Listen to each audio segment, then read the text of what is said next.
हम लोगों ने YDSC की कैलकुलेशन कर ली, YDSC के न्यूमेरिकल्स कर लिए, सेंट्रल ब्राइट फ्रिंज की condition delta x equals to 0, fringe width beta equals to lambda D by D, और first maxima first minima first second maxima second minima कहाँ बनेगा, तो डेल्टा x की y की value n lambda d by D और उधर 2n minus 1 lambda d by 2d। ये सब हम लोगों ने पढ़ लिया। This is all about mathematical calculation of YDSC।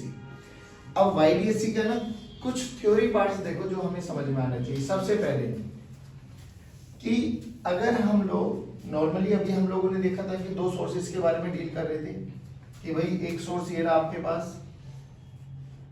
एक सोर्स ये रहा आपके पास, है ना, ये दो सोर्सेज थे हमारे पास, और यहाँ स्क्रीन पे हम लोगों ने देखा कि bright dark bright dark bright dark ऐसे फ्रिंजेस बने। बट सर जब हम नॉर्मली दो बल्ब को लेके आते हैं, भाई लाइट का सोर्सेज तो है तो बल्ब ले आओ दो लाइट के सोर्सेज, लेकिन हमने जब कमरे में दो लाइट के सोर्सेज लगाते तो हमें तो नहीं दिखाई देता स्क्रीन पे या दीवार पे कहीं डार्क ब्राइट बनता हुआ, ऐसा तो नहीं दिखाई देता। फिर ऐसा कैसे पॉसिबल है? तो उसके लिए बोला गया कि हम लोगों को दो सोर्सेज चाहिए जरूर है, बट वो दोनों के दोनों सोर्सेज कोहेरेंट सोर्सेज होने चाहिए। अब सर ये कोहेरेंट सोर्सेज क्या है? अभी आई टेल यू। देख, एक सिंपल सा एक फंडा बता रहा मुझे, इंटेंसिटी का फॉर्मूला पता है मुझे, जल्दी बोलो। आई नेट का formula I1 plus I2 plus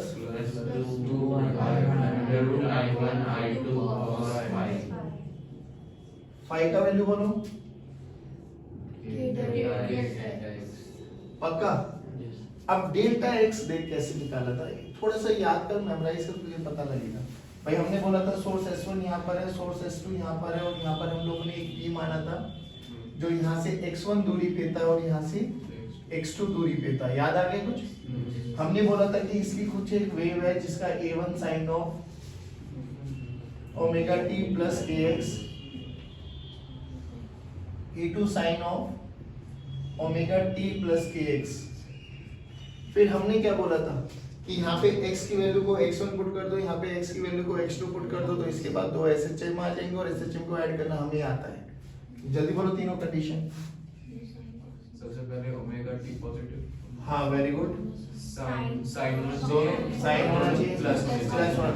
अगर तीनों कंडीशन सेटिस्फाई करती है तो A1 वह होगा जिसका फेज परफेक्ट परफेक्ट, और फेज डिफरेंस बड़े वाले फेज में से छोटे वाले फेज में। तो ऐसे क्या था हम लोगों ने, जब यहाँ पे करेंगे तो बच्चों यहाँ पे इक्वेशन क्या हो जाएगी, जल्दी बोलो। y1 की equation a1 sin of omega t plus kx1, y2 की बोलो a2 sin of omega t plus kx2। Phase difference बोलो डेल्टा x, बड़े में से छोटे वाले का मान इनिशियली मान लो a2 बड़े वाला है, a1 छोटे वाला है ना, तो क्या हो गया kx2 माइनस x1, पक्का। अभी देख हमने बिना कुछ बोले एक चालाकी खेली है यहाँ पर, अभी तुझे समझ में भी आएगा। क्या ये वाला पार्टिकल अगर ये सोर्सेज यहाँ पे ही रहेंगे तो क्या इस S1 सोर्स के लिए ये वाला P पार्टिकल हमेशा x1 दूरी पर ही रहेगा? क्या इसके लिए हमेशा x2 दूरी पर ही रहेगा? तो ध्यान से देख, क्या x2 माइनस x1 हमेशा सेम ही रहेगा इस P पार्टिकल के लिए। हाँ पार्टिकल में इसको हटा के यहाँ पे कोई P1 कर दो तो इसके लिए अलग हो जाएगा, इसके लिए अलग हो जाएगा, ये x3 मान लो और ये x4 मान लो। पार्टिकल का वेरिएशन करता चला जाऊंगा तो पाथ लेंथ डिफरेंस अलग अलग हो जाएगा। बट क्या समय के साथ साथ t इक्वल्स टू 1 सेकंड पे देखो, 10 सेकंड के बाद देखो, 20 सेकंड के बाद देखो, क्या इस पे कोई फर्क पड़ रहा है? जब तक ये पार्टिकल यहाँ पर है, S1 S2 यहाँ पर है, क्या डेल्टा x चेंज होगा क्या? अगर डेल्टा x चेंज नहीं होगा तो क्या फाई चेंज होगा क्या? फाई चेंज नहीं होगा तो क्या cos फाई चेंज होगा क्या? और cos फाई चेंज नहीं होगा तो क्या i चेंज होगा क्या? इनको बोलते हैं हम सस्टेन्ड इंटरफेरेंस, जो समय के साथ साथ चेंज नहीं होती। और समय के साथ साथ चेंज नहीं होती तो ध्यान से देख, तूने क्या किया, तूने दोनों का ओमेगा क्या माना है? सेम। दोनों का ओमेगा क्या माने? तभी वो कैंसिल आउट हुआ। दूसरे केस में लेके चल, मान ले इसी केस में अगर मैं थोड़ा सा वो कर दूं, यहाँ पे ओमेगा 1 मान ले, यहाँ पे ओमेगा 2 मान ले, ओमेगा 1 ओमेगा 2 दोनों का ओमेगा अलग अलग कर दिया। अब क्या हुआ? अब डेल्टा x निकाल, डेल्टा x निकालेगा तो बड़े वाले फेज में से छोटे वाले फेज को माइनस कर, तो अब क्या हो गया? ओमेगा, देखो देखो देखो ना, डेल्टा एक्स की वैल्यू क्या आ गई, टी कॉमन ले लो, omega 2 minus omega 1, T common ले लो, omega 2 minus omega 1 plus K delta x. भाई x2 माइनस x1 तो सेम आएगा, बस इसमें क्या देखो, क्या पाथ लेंथ डिफरेंस टाइम का फंक्शन भी आ गया, और क्या टाइम कांस्टेंट रहता है या लगातार वेरी करेगा? अगर लगातार वेरी करेगा तो क्या एक ही पॉइंट पर हमें इंटेंसिटी सेम मिलेगी या चेंज होती हुई दिखाई देगी? कभी वही मैक्सिमम वही मिनिमम वही, कभी वही मैक्सिमम वही मिनिमम, नहीं आया समझ में? तो ये टाइम पे डिपेंडेंट हो जाएगा। तो कोहेरेंट सोर्स कौन से सोर्स होते हैं? ऐसे सोर्सेज जिनका ओमेगा, जिनकी फ्रीक्वेंसी क्या नहीं सेम, और जिनका पाथ लेंथ डिफरेंस कांस्टेंट रहे, समय के साथ साथ चेंज, और समय के साथ साथ चेंज हो गए तो वो कोहेरेंट सोर्स नहीं है। हाँ, पहली बात तो ये कंडीशन होती है हमारे पास कोहेरेंट सोर्सेज की। अब सोच कि सर दो सेम कलर के बल्ब, बिल्कुल same company, same colour, same vote, सब कुछ सेम, देखने में भी एक जैसे, बिल्कुल डिट्टो सेम, भाई बहन लेके आए, दोनों भाई लेके आ गए, क्या वो भी कोहेरेंट सोर्स होते हैं? नहीं। अब इस कोहेरेंट सोर्स नहीं होते दो सोर्सेज, दो independent sources are never be coherent sources. Why? इसका आंसर वैसे तुम्हें एटम में समझ में आता है, और जब तुमने 11th स्टैंडर्ड में केमिस्ट्री में एटम पढ़ लिया होगा तो आपको इतना चीज समझ में आती है। यहाँ न्यूक्लियस होता है, ग्राउंड स्टेट, छोड़ दो उसको। जब यहाँ पर एक इलेक्ट्रॉन को एनर्जी दी हम लोगों ने, एक्साइट होता है, किसी भी एक्साइटेड स्टेट में चला गया, 10⁻⁻8 सेकंड के बाद वो डीएक्साइट भी होता है। ऐसे मत देखो, हाँ होता है। अब डीएक्साइट होता है तो ये क्या करेगा? अपने ही घर आने की कोशिश करता है, लेकिन अपने घर आने के लिए अलग अलग कंडीशन है। हो सकता है वो फटाक से जब मार जाए। जब भी एनर्जी का चेंज आएगा ना भाई, जितनी एनर्जी दी थी उतनी देनी पड़ेगी, एनर्जी देनी पड़ेगी। तो एनर्जी का फॉर्मूला है E = hf। एनर्जी पता है, h पता है, f निकल जाएगा। f क्या है? फ्रीक्वेंसी। बट जब वो डायरेक्ट यहाँ जंप कर गया तो फ्रीक्वेंसी आई अलग। मान लो लेट्स से f1 फ्रीक्वेंसी का एक फोटोन निकाल दिया इसने, बट उसके आने के चांसेस ऐसे भी, तो वो यहाँ से यहाँ जंप करेगा, मस्ती में आ रहा है, टहलते हुए आ रहा है, यहाँ से यहाँ आएगा, फिर यहाँ से यहाँ आएगा। जब भी वो डी एक्साइट होगा वो हमेशा एक फोटोन निकालेगा। अब खुद सोच के देखो आप, क्या यहाँ से निकलने वाला फोटोन और यहाँ से निकलने वाले फोटोन की फ्रीक्वेंसी सेम रहेगी क्या? नहीं, बिल्कुल भी नहीं रहती, बिल्कुल भी नहीं रहती। तो दो sources, independent sources, can never ever be coherent sources. Coherent की तो कंडीशन ही है सर, क्या? दोनों की फ्रीक्वेंसी सेम होनी चाहिए। तो सर कैसे बनाए जाते हैं कोहेरेंट सोर्सेज? अब वो हाइजेनबर्ग ने यूज किया प्रिंसिपल कि एक सोर्स लो। देखो मैं बताता हूँ कैसे बनाए। उन्होंने क्या किया, पहले थोड़ा सा सेटअप बताता हूँ। पहले बताओ कोहेरेंट सोर्सेज समझ में आ गया, सस्टेन इंटरफेरेंस की क्या कंडीशन है, ये सब समझ में आ गई। अब उन्होंने क्या किया, एक ना कार्डबोर्ड लिया, ठीक है, मान लो ये कार्डबोर्ड है हमारे पास, हाँ, और ब्लेड लेके ना, ब्लेड लेके ऐसे दो कट लगा दिए कार्डबोर्ड पे, तो ये क्या बन गई? लाइन, स्लिट्स बोलते हैं इनको। और सामने एक अपना स्क्रीन रख दिया, ठीक। ये अब आपके पास दो छोटी छोटी ओपनिंग बन गई ऐसी लाइन, और सामने स्क्रीन, और यहाँ पे एक सोर्स को रख दिया। सोर्स एक पॉइंट सोर्स मान लो, यहाँ से वेवफ्रंट्स बने होंगे, वेवफ्रंट्स बने होंगे। आप देखो थोड़ा कहानी सुनो। मान लो ये आपके पास स्क्रीन, यहीं से कहा तो ये रहा, ये स्लिट नंबर 1, स्लिट नंबर 2, ये स्क्रीन, इनके बीच का दूरी d, और इनके बीच की दूरी छोटा d। कंडीशन बोल,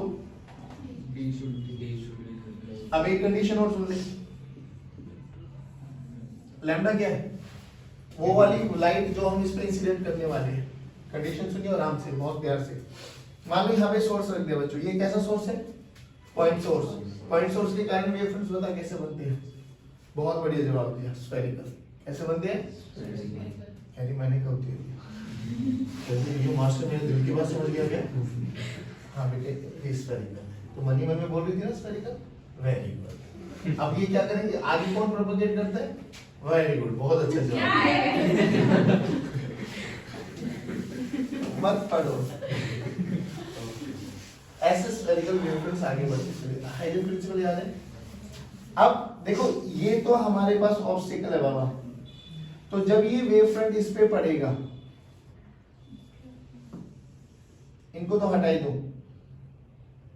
जब ये वेव फ्रंट यहाँ पे पड़ा तो क्या अब ये वाले सोर्स सेकेंडरी सोर्स यानी न्यू सोर्स ऑफ डिस्टरबेंस की तरह एक्ट करेंगे? बिल्कुल Yes. करेंगे। अब एक बार बता, मीडियम सेम, सब कुछ सेम, और मीडियम चेंज हो भी जाए सर, क्या चीज चेंज नहीं होती? जो प्रॉपर्टी इसके पास है क्या वही इसके पास रहेगी? Yes. क्या वही इसके पास रहेगी? Yes. अगर इसकी फ्रीक्वेंसी एफ है तो क्या इसकी भी एफ है? Yes. क्या इसकी भी एफ है? Yes. तो बना दी ना मैंने कोहेरेंट सोर्स, नहीं आए? अब जो ये दोनों के दोनों कोहेरेंट सोर्स बने, क्या ये एक नया सोर्स ऑफ डिस्टरबेंस बने? आप एक नए सोर्स ऑफ डिस्टरबेंस बने तो क्या ये अपनी खुद की वेव्स बनाएंगे? Yes. In all possible direction. चलो, तो अब ये क्या करेंगे? ये ऐसे ऐसे अपने वेव फ्रंट्स बनाएंगे। नहीं आया समझ में? अरे तुझे देखने में समझ में आ गया भाई, वेव फ्रंट्स बनाएंगे तो क्रस्ट के ऊपर क्रस्ट, टफ के ऊपर टफ, क्रस्ट के ऊपर टफ बनेगा। Yes. तो क्या तुझे नहीं लगता यहाँ पे constructive maxima minima, minima maxima, maxima minima ऐसा बनता चला जाएगा?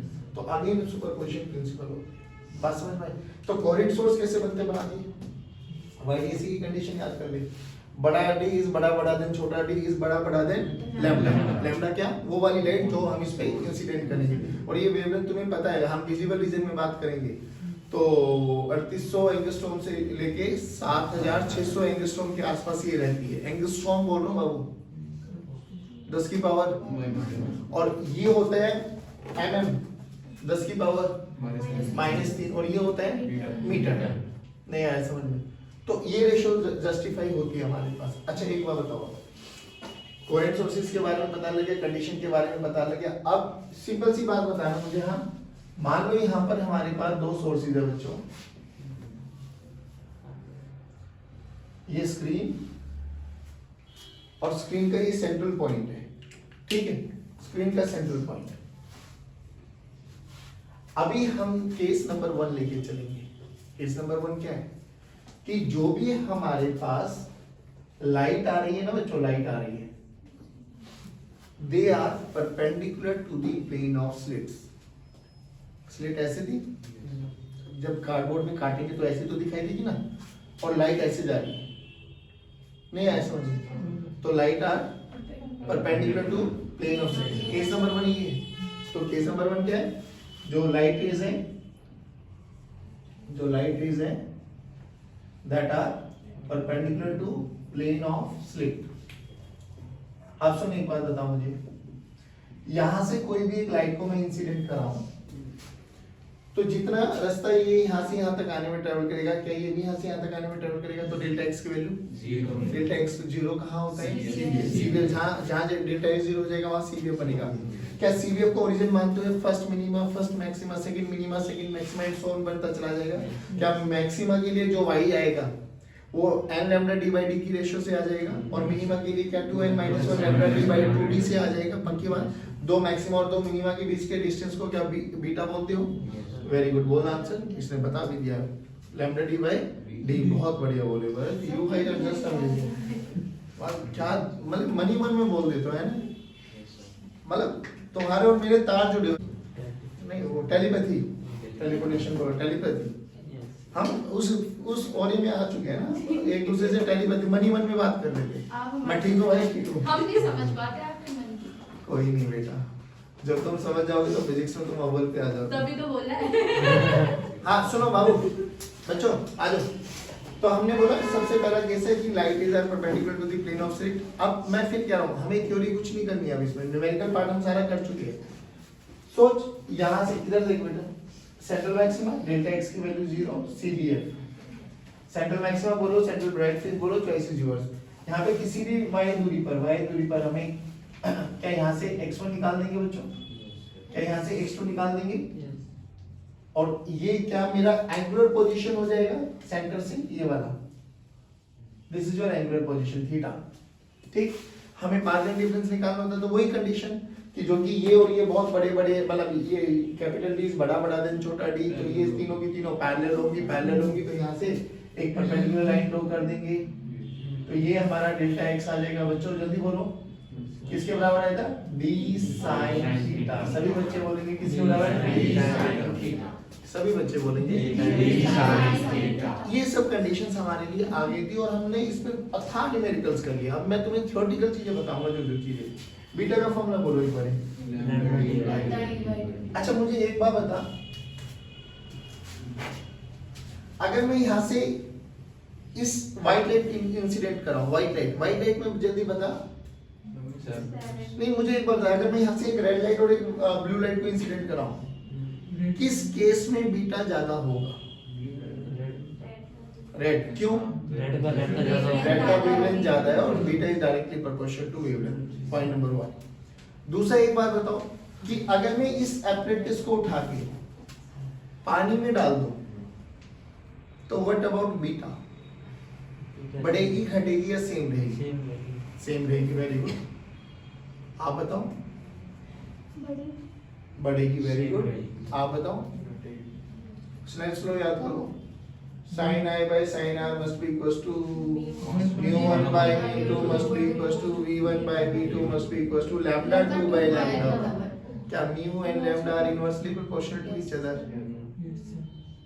lambda कम हो जाता है बे। कम हो जाएगा। अरे lambda डैश की वैल्यू lambda by mu नहीं हो जाएगी? तो घटेगी बढ़ेगी? घटेगी बढ़ेगी?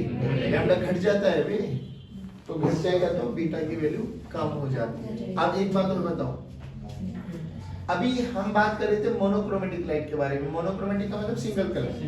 रेड डाली तो रेड रेड की हमें red, then bright dark, then red colour, then dark, ऐसा मिलता चला गया।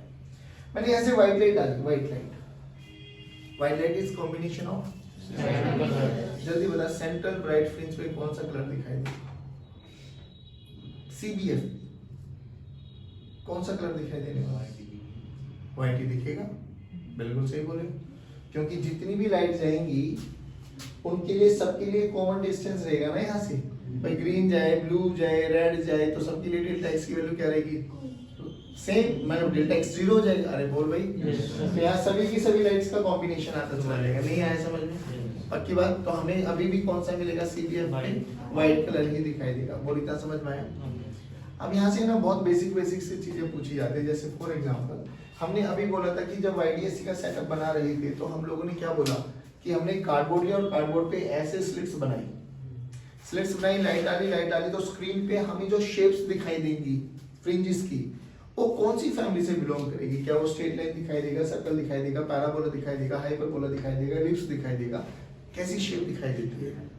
दूसरी चीज, अब सिंपल है ना, अगर हम स्लिट्स ना बना के, मतलब ये ऐसे कट ना लगा के हम एक पिन होल कर दे, पिन होल समझ गए आप लोग?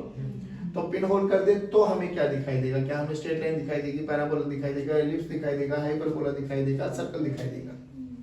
बोलो। जब हम लोगों ने ऐसे स्लिट्स बनाई तो हमें स्क्रीन पे क्या दिखाई देगा? Straight line. Simple, straight line, वो तो स्ट्रेट लाइन। और जब हम लोगों ने पिन होल कर दिए तो नहीं, तब हमें दिखाई देगा फैमिलीज ऑफ हाइपरबोला। ये CBSE में पूछे गए क्वेश्चंस, सुन लेना। स्ट्रेट, जब स्लिट्स थी ऐसे कट किया सीधा, लाइट डाली तो सामने स्क्रीन पे ऐसे स्ट्रेट लाइन दिखाई देगी आपको, bright dark, bright dark, bright dark. जब हम लोगों ने पिन होल किया तो हमें फैमिलीज ऑफ हाइपरबोला, मतलब हाइपरबोला दिखाई देने वाला है। इसी केस में थोड़ा सा चेंज और कर देते हैं, सुनना है आपसे। जब हमें स्क्रीन ऐसे रखी और सोर्सेस को ऐसे रख दिया, S1, S2, आप बोलो क्या दिखाई देने वाला है? सर्कल। इसमें एक वेरिएशन और है, वो भी सुन लो। कई बार ऐसे करते हैं, वो यहाँ पे एक मिरर रख दिया, सोर्स यहाँ पे रख दिया, ऐसे नहीं, ऐसे।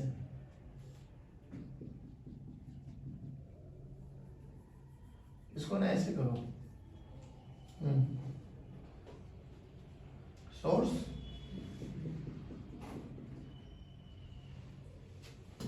अच्छा सोर्स ये रख दिया, बता ना। पहले बताओ YDSC के लिए कितने सोर्सेस चाहिए थे? 2। यहाँ कितना है? 2 ही है। दूसरा कहाँ है? इमेज बनेगी ना, प्लेन मिरर है ना। तो अच्छा एक और समझ लेना, रिफ्लेक्शन से भी हम लोग कोहेरेंट सोर्सेज बना सकते हैं। जैसे यहाँ पे हम लोग ने स्प्लिटिंग से बनाए थे, तो रिफ्लेक्शन मेथड से भी हम कोहेरेंट सोर्सेज बना सकते हैं। बात समझ में आ रही? दिमाग में बिठा लेना, क्योंकि ये बहुत बेसिक से क्वेश्चन है जो पूछे जाते हैं कि ऐसा पॉसिबल है। हाँ बिल्कुल पॉसिबल है, घबराने की कोई आवश्यकता नहीं। तो रिफ्लेक्शन एक और मेथड है कोहेरेंट सोर्सेज बनाने का, और एक दूसरा मेथड स्प्लिटिंग, एक ही वेव को स्प्लिट कर दो, एक ही सोर्सेज से आने वाली लाइट को दो अलग अलग पार्ट्स में स्प्लिट आउट कर दो। इमेज को कैसे सोर्स मान लोगे? हाँ, इमेज को सोर्स कैसे मान लोगे? इमेज को सोर्स लाइट की सीक्रेट क्यों नहीं मान सकते? दोनों एक्ट करेंगे, दोनों के दोनों सोर्स बन गए आपके पास। ये S1 बन गया और ये इसकी इमेज बन गई S2। बिल्कुल। अच्छा जल्दी बताओ, slits, straight line, pin hole, और इन्हीं को अगर ऐसे बना दे तो सर्कल। बात समझ में आ गई? चलो उतारो इसको। हाँ, तो केस नंबर 1 हमने क्या देखा? When rays are perpendicular to the plane of slits, तो रेज ऐसे आई हमारे पास। अब सुनना भाई, क्या YDSC चल रहा है ना?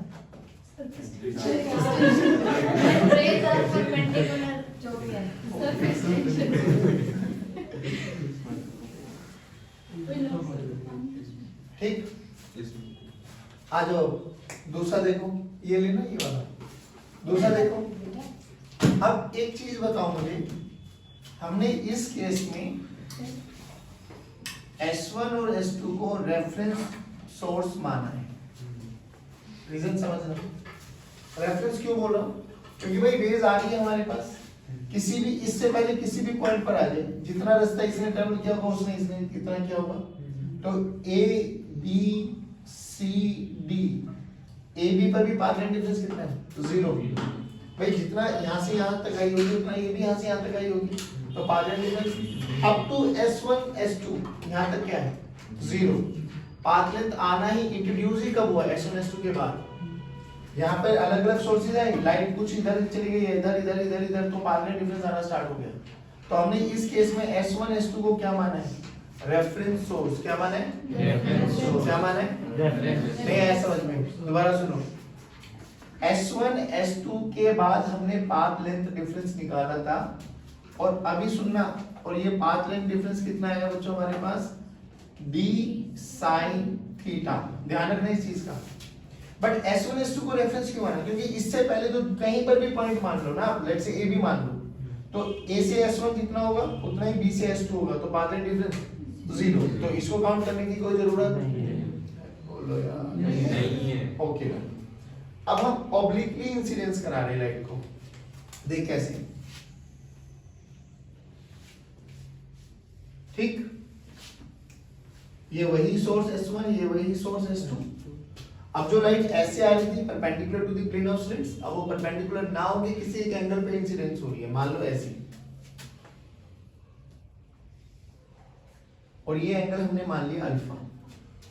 ठीक, तो यहां से भी ऐसी आ रही है बच्चों, और ये एंगल भी कितना है? अल्फा। ठीक है, अब क्या अभी भी हमारे लिए इस केस के लिए S1 S2 ही रेफरेंस सोर्स रहेंगे? नहीं।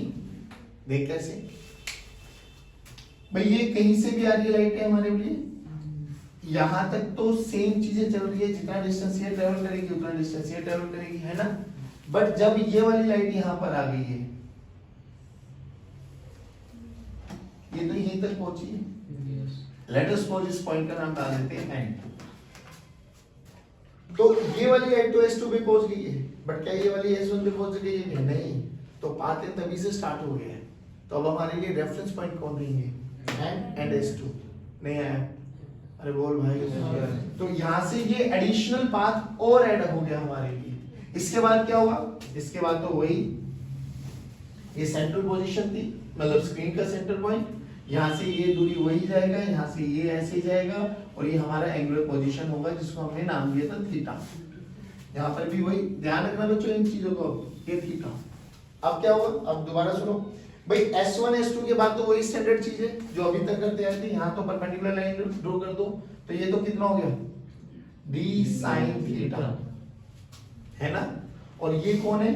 X2, और ये कौन है? X1। ये स्टैंडर्ड है बेटा, ऐसे मान लीजिए अभी अपन को ऐसे, ये X2 और ये X1, और बाय कन्वेंशन क्या माना गया कि delta X nothing but X2 minus, जिसकी वैल्यू इस केस में कितनी है? ये सब याद है, ये हम कर चुके हैं, अब बार-बार रिपीट नहीं कराऊंगा, ध्यान देख। क्या इस केस में path line difference D sin theta है और कुछ अलग है? अलग है। देख क्या इसमें ये वाला डिस्टेंस और ऐड हो गया। रियलिटी में पाथ एंड डिफरेंस क्या होगा, हमें नॉर्मली बाय कन्वेंशन ऐसा है नीचे वाले से ऊपर वाला माइनस करना। मान लो ये x मान देते हैं, तो अब डेल्टा x क्या होगा, देख ध्यान से, x2 minus x plus x1 होगा नहीं होगा? सारे बोल रहे हैं। तो यहाँ पे देख x2 की वैल्यू क्या होगी, माइनस x1 माइनस, लेकिन x2 माइनस x1 तो अभी भी वही है। जल्दी बोलो क्या, d sin theta minus x। अब मुझे x कैलकुलेट करना है, सोच के देखो। अगर ये अल्फा तो ये कितना बना, ये परपेंडिकुलर एंड होकर ये 90। तो ध्यान से देख ये थीटा ये d है हमारे पास, दिस इज d। तो a d का ये कौन सा कंपोनेंट हो गया, d cos 90 माइनस अल्फा, और cos 90 minus alpha sin alpha. तो x की वैल्यू क्या आ गई बाबा, d sin अल्फा। नहीं आया, अरे बोलो रे। तो और डेल्टा x की value d sin theta minus d sin alpha. ये पाथ लेंथ डिफरेंस आ गया बच्चों।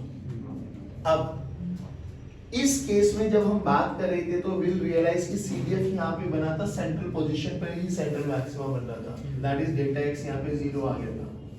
अभी भी क्या CDF यही रहेगा क्या बच्चों, नो सर। तो CDF कहाँ होगा, जहाँ डेल्टा x 0, तो डेल्टा x को 0 पुट कर दे।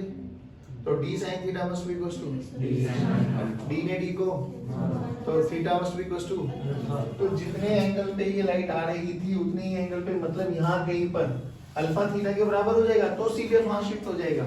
तो जब अल्फा थीटा के बराबर जहां पर भी होगा वहीं CDF शिफ्ट हो जाएगा। नहीं आया बच्चों?